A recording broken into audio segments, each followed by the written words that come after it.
বাড়িতে যাবো, চাচার কাছে যাবো, ফুফুর কাছে যাবো, খালার কাছে যাবো। তারা কেন একা বসবাস করবে? তারা কেন বনবাসের মতো পড়ে থাকবে? আমরা বাঁচতে চাই, নাহলে আমাদের চাকরি ছিল, আমরা কোথায় যাবো? এতদিন বহুত কষ্ট করে, অনেক কষ্ট করে সেখানে ছিলাম। তাই আমাদের শিক্ষা উপদেষ্টা, পার্টির প্রধান উপদেষ্টা, সচিবালয় যারা প্রধান কর্মকর্তা, শিক্ষা মন্ত্রণালয়ের কর্মকর্তাগণ আছেন, তারা আমাদের দিকে তাকান। কেন বদলি নীতিমালা দিবেন না? কেন কার্যকর করবেন না? আমাদের দাবিগুলো পূরণ করুন। এ দাবিগুলো পূরণ করার জন্য তো কোনো টাকা পয়সার প্রয়োজন নাই, শুধু আপনাদের সদিচ্ছার প্রয়োজন। আপনাদের সদিচ্ছা কামনা করছি। দরকার প্রয়োজনে আপনারা যারা নাকি সাংবাদিক ভাই বোন আছেন, তারা আমাদের দাবিগুলো তাদের কাছে পৌঁছে দিন।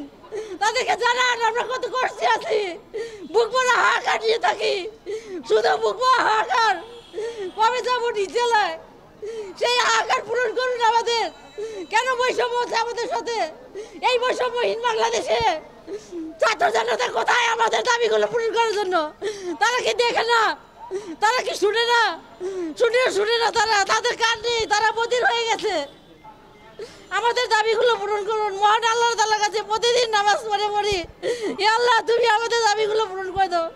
রাতের বেলা যখন ঘুম ভেঙে রাত্রে 2টা-3টা বাজে উঠি, তখন বলি আল্লাহ তুমি আমাদের দাবি পূরণ করে দাও, আমাদের বদলি দিয়ে দাও, আমরা বদলি নীতিমালা পূরণ করে দাও, আমরা যেন বদলি হয়ে যেতে পারি।